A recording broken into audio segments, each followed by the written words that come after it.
Hello everyone and welcome to episode 13 of my Out of the Park Baseball 22 series with the Pittsburgh Pirates, and we're here on July 1st for our very impactful second episode of the season that includes the first year player draft, the All-Star game, the trade deadline, which is of course huge, and as you can see we're starting off the episode in honestly a very interesting spot. So we're 41-35 and 4 games back of the division lead, and we also are just 2 games back of the wild card team, with the Brewers, our division rival, being the team that's 2 games ahead of us. As you can see, in the last 10 we have been playing extremely well. 8-10 in our last 8-2 in our last 10, I should say. Now, according to our expected win-loss, we're playing over our weight a little bit here. 4 games up of what we should be. It expects that we should be 37-39. Kind of looking at our team stats rankings, our offense still isn't awesome. Our starting pitching has been absolutely fantastic, which I talked about, of course, in the last episode, and is continuing to be fantastic in this. So, we, depending on how the next few weeks go here, we definitely could be in the buying market. If we were to buy, just quickly look. Actually, one thing I do want to go over quick is Kumar Rocker. I decided to call him up because we had a little bit of pitching injuries here. Archie Bradley and Jeff Hartley went down for a bit, and I decided to give Rocker the call since he went up to 55 overall. He had been performing better in AAA, so I decided to go ahead and give him the call. If I didn't, it was most likely going to put Tristan Mckenzie in the starting role. Started like 2 games or something, I think, like that. He's been much better out of the bullpen, so I wanted to keep him there in our closer role. So that's why I called up Rocker. So again, buying wise, probably the main thing that I'd be looking to buy is again up the middle, which is where we're the weakest. As I mentioned last time, Adaman, he's just been bad all around. He's been a negative WAR player. Not particularly good defender. I mean, he's a fine defender at second base. A little below average, I guess, though. So his ratings would tell me that he's probably about an average, but he's been below average this season. And then actually, Thairo Estrada here, who we got from the Yankees, he's been performing extremely well, as you can see. Definitely due to an unsustainable BABIP. But for now, we're going to keep plugging him away in the shortstop position. So, again, yeah, we'll be looking for help up the middle, second base, shortstop, that kind of deal, if we do decide to buy. And Carlos Tochi has actually been very good for us as well. Again, super high BABIP for him, but he has been good for us this year with the bat. So, if it really depends on who's available and really what we're on and who we can get for what we would do to upgrade the deadline. Again, Jake Bauer has not been fantastic. Jake Bowers, I should say. And we don't really have anyone like O'Neal Cruz wouldn't really make an impact. He hasn't been hitting AAA. Jiwon Bay, he hit very well in AA, but not so in AAA. And Mace is back, although I think I'd rather keep him in the minor leagues instead of bring him up, because I think what we have is better for our team. But yeah, don't want to go too much in the depth of that, because we'll get on to that later in the video. For now, we're looking at the international amateurs, and really there's not too much here. Our scout-wise, at least. Luis Medina is the best regarded player, and I really don't like him. He's a corner outfielder. Not great potential. I mean, decent power. That kind of low eye discipline rating kind of scared me a bit. When you join the OOTP Scouting Association, it does get better. Omar Batista goes to the top here. I'm not really interested in him at all. He's a 2-pitch pitcher with a changeup, and if you played OOTP, you know that a changeup is extremely hard to develop, and it usually doesn't. But there are some interesting guys here that I think could be had. The first is Juan Armillo here, who is pretty decent across the board again. Not a good defensive player, really. Corner outfielder / first baseman. And, I mean, his hit ratings are pretty decent. nothing too special. I do like that avoid K rating. Another is Bernard Rossetti. He looks to be an extreme contact guy. Our scout just thinks he's a little less of that, but I would be pretty comfortable with that, I think. Kind of interesting ratings here. Great bunter, very fast, okay at stealing, but not very good at running the bases, and also not very good in the outfield. I don't understand how his range is so low if his speed is so high, but he does have good work ethic and intelligence, so this is a guy who actually I think could be sort of around where his kind of OOTP is, because guys with high intelligence, high work ethic do tend to improve their potential as prospects. David Lopez, not really interested in him. Mario Mangoni, who I just went over, these other guys kind of weird. I mean, because he'd be a third baseman that's just an extreme contact hitter, but that doesn't really profile the best, especially impact-wise. And same thing with Edwin Otano here, another contact first third baseman. So I think we're going to go ahead and go with Rossetti here. He's going to be the full $5 million that we're going to have to offer him in order to get him to sign on. But we do have quite a bit of money. We didn't really spend on free agents this year. So I think in this case it would be worth it to go ahead and make an offer to him. So we're going to go ahead and do so. And then I'll go ahead and get into the first-year player draft when I come back. Alright, so now we've reached the first-year player draft where we will be picking 9th in this year's draft here. Not quite sure what kind of prospects we'll be looking at here, but oh wow, it actually looks like there are quite a bit of guys who are pretty good. Okay, so that was our OSA, but here looking at still what our scout thinks. It looks to be like there are some good guys available. In the first year they're looking at is Diane Rose, a pretty good catcher here. It looks like he most likely could stick a catcher. I mean, his catcher ability is just fine. His catcher arm is above average. Looks like he also could play as a pretty decent corner outfielder. So we probably would look to develop him as both, or at least play him in some outfield role as well to continually develop that. Braden Holcomb here, decent enough bat. I'm not sure if he's really this top tier player. He's a shortstop now, but really, I mean, he'll just be an above average third baseman or second baseman. That range is just not high enough for him to be an effective shortstop. Maybe he could pass as one in maybe the beginning of his career, but ultimately he is a third baseman. Just wanted to look at Rose's player kind of profile there, personality, and he did have a good intelligence, which is what you want. Higher work ethic like Christian Little had is preferred though. And then here we have someone who I like quite a bit. John Cooper Williams is an outstanding defensive outfielder. His bat is also pretty interesting. I like that he's a leader, good adaptability, good intelligence. Not profiling to be the absolute best bat, but he's going to have decent gap power, good discipline, good avoid cage rating, and I like this guy a lot. I'm not quite sure if I don't think I would pick him now, because I definitely would prefer to pick a guy like Diane Rose, but I do think that I definitely would pick him if he's still here. And our scout wants us to pick Diane Rose, and there's really no reason to fool around with anyone else. I just think he's the best player available here that we can take. So we're going to go ahead and meet his demand. And then Williams got taken in the last round actually, so he is not available. Our scout wants to take it. We'll just take Carson Montgomery, who looks decent, I suppose. I don't really like that his stuff rating is just kind of meh.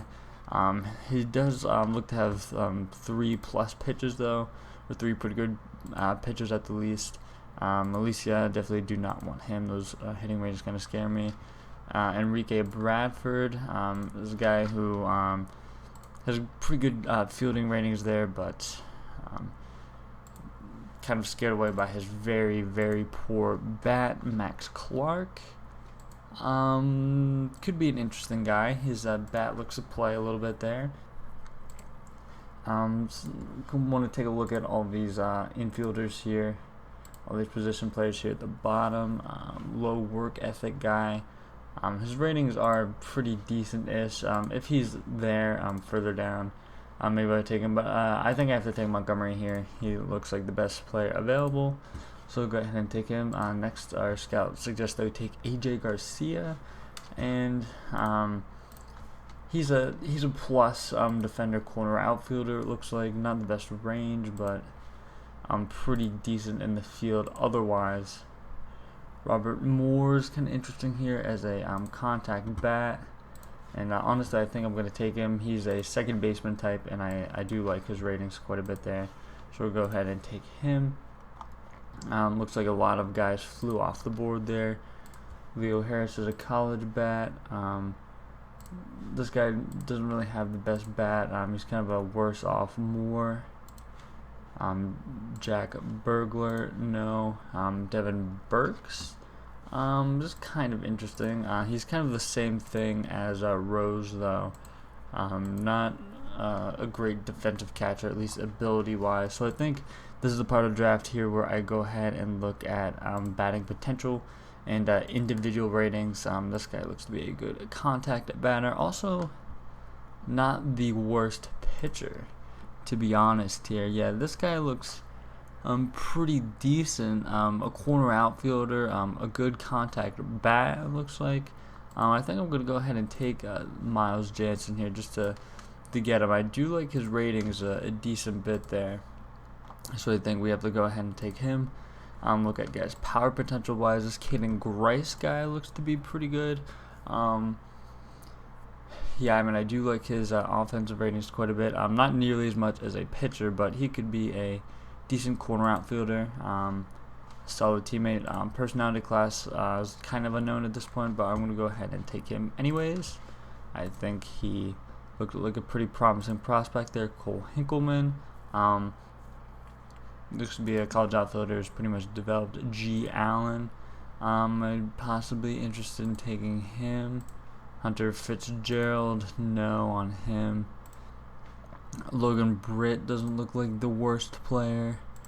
This Pete Kraska guy, low work ethic. If he had a better work ethic, I probably would take the chance on him, because I do think maybe he had the best ratings, kind of that huge power discipline rating. I think that he could probably develop a little bit more. Xander Hamilton, I think I might just go ahead and take this guy. I don't think I will see anyone much better. Then we'll go ahead and go in the individual pitch potential, and then probably get out of here pretty quickly. There's not a ton of guys who I think are too great. Bryce Eldridge, this guy could be a plus bullpen arm. I'm going to go ahead and take him right away. It actually looks like there's some decent guys here with some pretty plus nasty stuff here. Definitely interested in TJ Nichols over that guy. Looks to be an interesting player. Shep Hancock could be a decent bullpen piece. Patrick Riley here also interesting. Who was that? I think that was Carter Shepard. No, who's the person I just clicked on? It was this guy who looks pretty good. Charez Butcher. Lots of good pitchers available here, it looks like.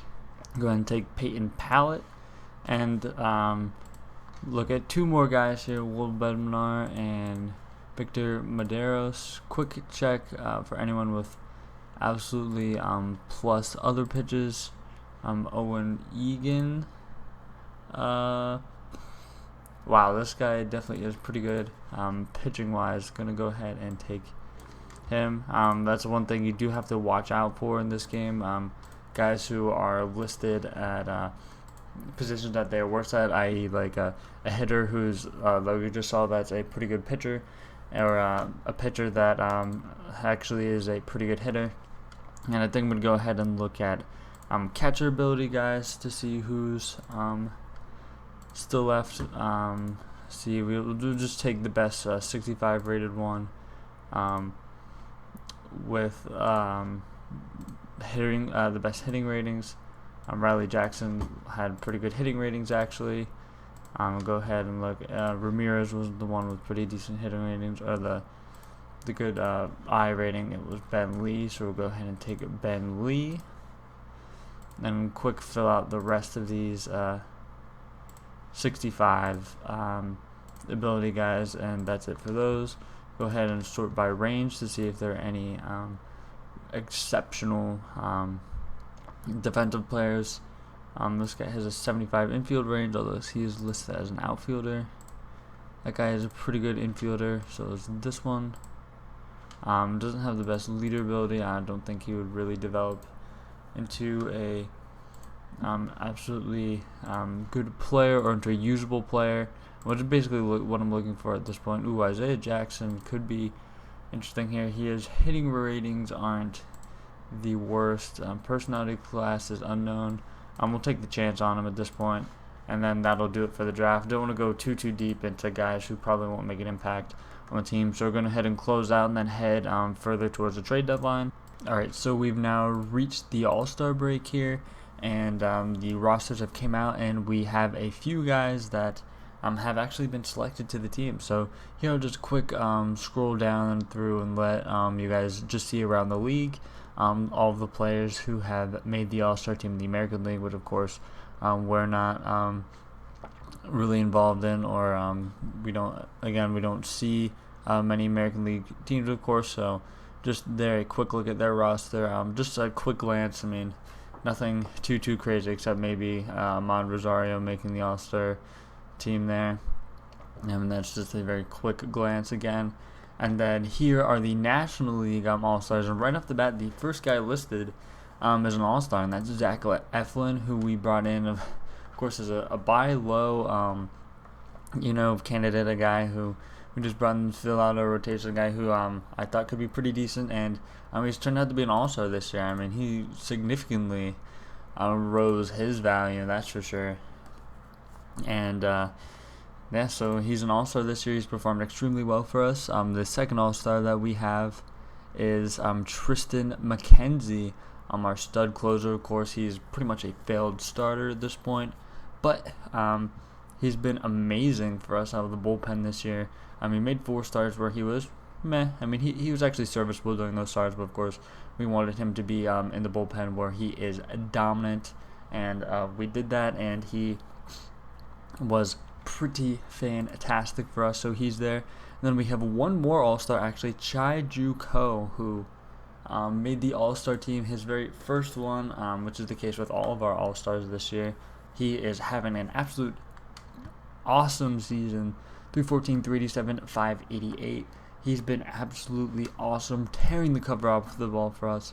Actually, if you look at offensive stats here, he probably should be the best first baseman, or he is the best offensive first baseman in the National League. However, his defensive ratings are less than stellar, so he probably loses a lot of value there. And Freddie Freeman, the actual starter, is regarded as one of the best defensive first basemen in baseball, so kind of not surprising to see that he got over him there. And then we'll quick go and look at the minor league guys here, where we have more than a few. First, we have Franny Kobos, who I honestly haven't even really seen this guy at all. Looks like he was a minor league signing by our AI, and he's been tearing it up in A-ball as a reliever for us. His ratings aren't particularly awesome, but nevertheless, he is there. Looking further down, Jared Jones, our 6th overall pick from the last year, is there. Our catcher / first baseman / maybe corner outfielder. He has been dynamite on the minor leagues. He has been on a tear offensively. Very good last year, still very good this year, and his potential has only gone up, so that is very encouraging to see. Another guy here who we have is Oscar Lopez, who we signed as an international guy in the previous offseason. He is coming along very nicely. Kind of hard to see how good he is because our scattering accuracy is low on him, but he's a guy with positive personality who I thought could grow, and he definitely has. He's 19 now. He has a good defensive outfielder, probably a guy who could play center field for us in the future. His offensive ratings are growing since he is getting some good playing time, and hopefully he can continue to develop. And then the very last guy on the list here is Tony Ozuna, who was an international prospect who we signed the year before. Again, a guy who wasn't regarded too highly, but is growing very nicely. That discipline rating is going crazy. He's definitely a guy who could be a future leadoff hitter. I've done a pretty good job here with getting some good prospects. I'm not to toot my own horn or anything, but this is definitely probably the best job I've ever done in the history of playing OTPs and just hitting on prospect after prospect after prospect. At least for now, of course. These guys, a lot of these guys are still a very long ways away from the majors, but the development looks definitely very good at initial first sight.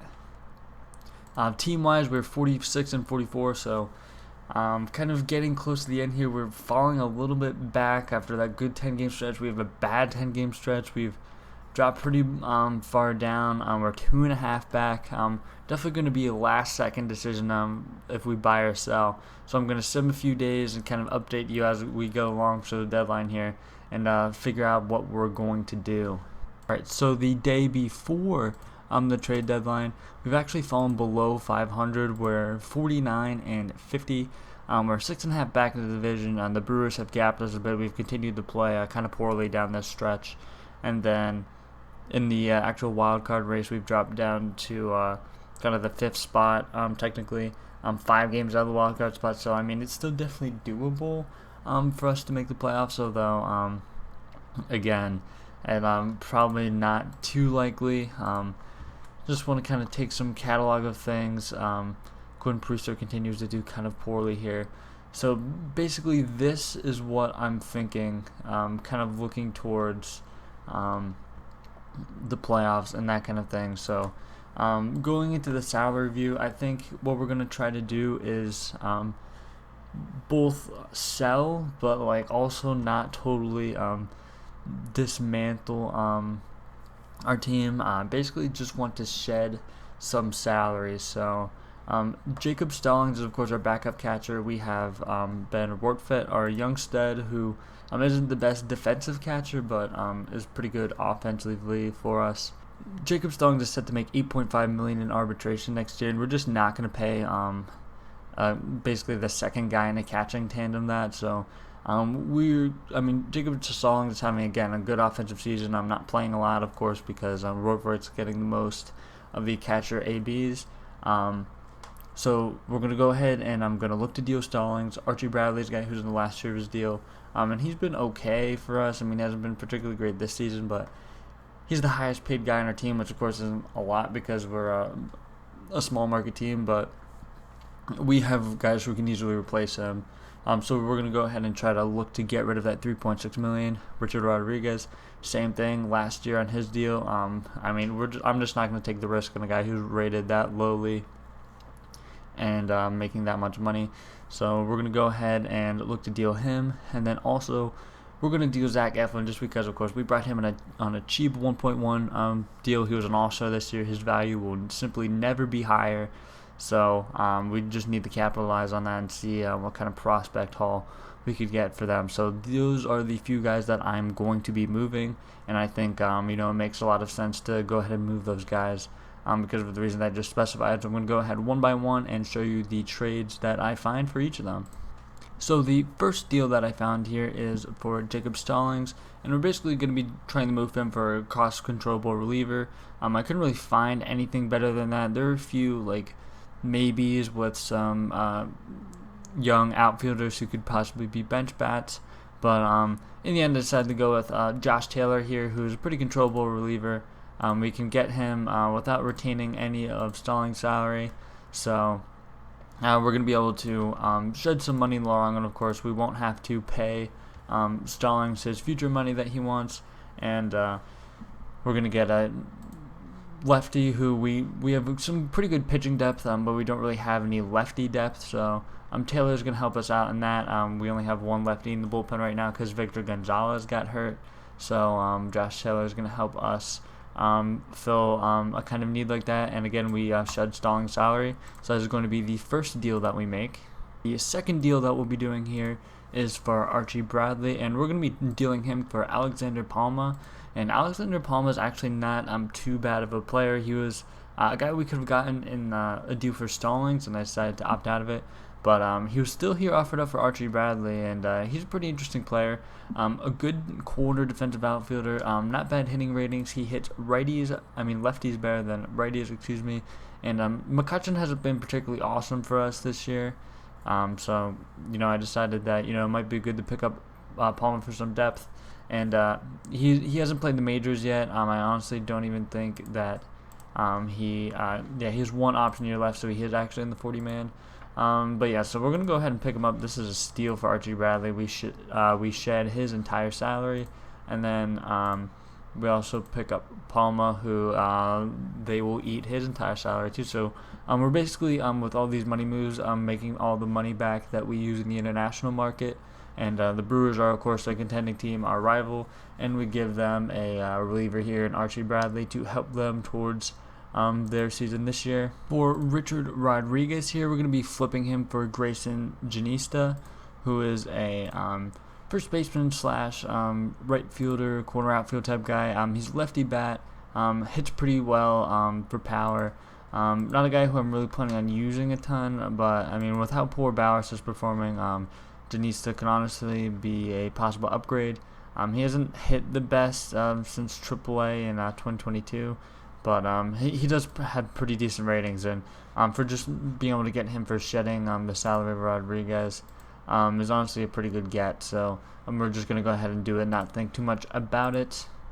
And then for Zach Eflin, we'll be trading him to the San Diego Padres for Reggie Lawson, who's a pretty good pitcher, a guy who can be used as a starter or reliever. He was very good in AAA this year in 7 starts. And he has 3+ pitches, good stuff. I think he could be used as a starter or reliever. He has good intelligence, good adaptability. So if we needed to, flex him between starter and reliever, he would have no problem doing so. I also would be interested in looking to acquire a backup catcher because we really haven't. We really need that spot. So they happen to have 3 on their active roster. All 3 are kind of expensive. They have Austin Nola, Victor Caterini, or I know I said that wrong, but I just always do. I'm Victor Caratini. I'm not really particularly interested in doing this deal because it'll drop our money, but I do wonder if they have any catchers in their minor league system that I could be interested in. Just because I would like to get a guy who could be used for us at least this season for a little bit, and it doesn't look like they really have anyone that's of any interest. So we'll just go ahead and take Lawson, who's a pretty good player to get for Eflin, who is now going to the Padres, who are in the playoff hunt with the Dodgers. To solve our backup catcher issue for the rest of the season, we're going to be extending an offer to Kevin Smith, who is basically just a little veteran catcher that we can bring in. He's not rated too highly, but again, he's just a guy we need to we need another catcher on the team to fill that second spot. And then so with all of our changes that we made at the deadline, our roster for the rest of the season most likely look like this. I actually went ahead and picked up Tomas Nido off of waivers. I didn't even think of looking on waivers when I went right to free agency and signed Kevin Smith. Immediately afterwards, I was like, I should probably check waivers. So I went ahead and I found Nido, who's a better defensive catcher. So I just went ahead and brought him in. Didn't really think too much of it. He's probably better than Kevin Smith anyway. He makes about $1 million. I'm not too concerned with the money since it's just $1 million for a year. But we will have Kevin Smith on our AAA team in case anything happens to these two, because our catching depth is extremely lacking at the major league level. Brian Hayes is injured for a few days. We didn't bring up Palma or Janista. They'll be starting in AAA, so our roster will otherwise look the same. Just here's a flip against lefties to see. We have McCutcheon starting in left field against lefties. And then Nido is also starting against lefties. Brian Reynolds is also playing right field against lefties now, and Tochi is pretty much the full-time center fielder since because of how well he's been performing. And Jake Bauers continues to even perform more poorly. So, maybe we'll make a change in right field then. And Adaman also continues to perform poorly. Pitching-wise, Rocker went down for a week. I did not want to mess with that at all, so I went and put him right on the injury list. Priester's still struggling a little bit in AAA, so I don't quite want to bring him up. I'll probably bring him up in September, just because Mckenzie, he's stepping into the starting role for now, which is fine, I suppose. Lawson is going to be used as an opener for us, so he'll be getting a little bit of time in that role, and then here's how the rest of it is going to shake out for now, as you can see. And with that, that's going to do it for the episode. It's definitely going to be quite a long one, I'm sure, since it was a quite action-packed episode, but I think this episode was definitely entertaining, though, because it was so jam-packed with lots of interesting things, and a Pirates team that actually ended up being pretty good, at least so far this season. But we flipped a lot of our expiring pieces into some pretty good assets, I would say so myself. So thank you guys for watching, and I'll see you guys in the next episode.